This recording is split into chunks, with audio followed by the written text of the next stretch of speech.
If you are thinking about buying a property in Spain as a foreigner, there's something very important you need to understand. The problem is not that you can't buy. The problem is doing it wrong, without knowing the rules. Because here's the truth. Spain is actually one of the easiest countries in Europe for foreigners to buy property. There are not major ownership restrictions. You don't need to be a resident. You don't even need to live in Spain. But that doesn't mean it's simple. There are legal requirements, and if you don't understand them, they can become serious problems. You need a NIE number, Foreigner Identification Number. This is mandatory.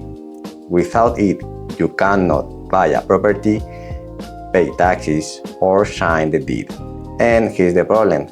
It can take weeks or even months to get.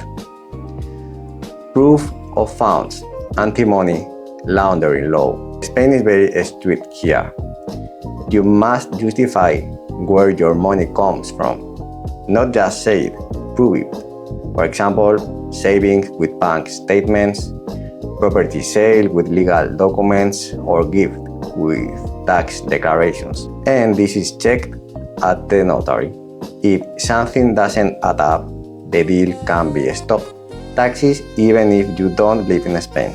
This surprises a lot of buyers. Even if you don't rent the property, you still pay taxes every year. This is called non-resident income tax. Extra control when selling. Here's something many people don't know. When a non-resident sells property in Spain, the buyer keeps 3% of the price and pays it directly to the tax authorities. It's a legal retention. Notary and legal checks. Every property purchased in Spain must go through a notary, and the notary will verify identity, legal status, origin of funds.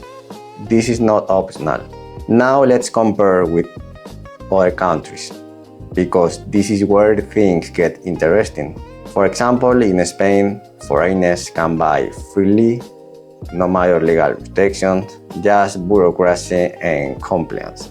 But for example, in Switzerland, very different history. Non-residents face strong restrictions, limited number of properties, government authorization required, only certain areas allowed.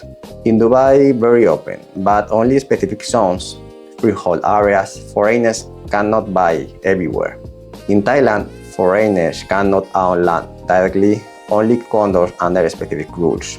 In Mexico, in coastal areas, foreigners cannot buy directly near the coast. They need a bank trust, fight commission. So compared to all of this, Spain is actually very flexible. But here's the catch. It's legally accessible but operationally complex. This is what I see all the time. People think, if I can buy, everything is easy. And then they don't have the NIE time, they can't justify funds, they don't understand taxes, or they sign contracts too early.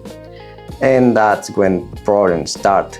If there's one idea you should remember, it's this. Spain does not restrict you from buying, but it demands that you do things correctly. And most problems don't come from the law, but from not understanding it. So before you buy property in Spain as a non-resident, don't just focus on the opportunity, focus on the process, because buying is easy. Doing it right is what makes the difference.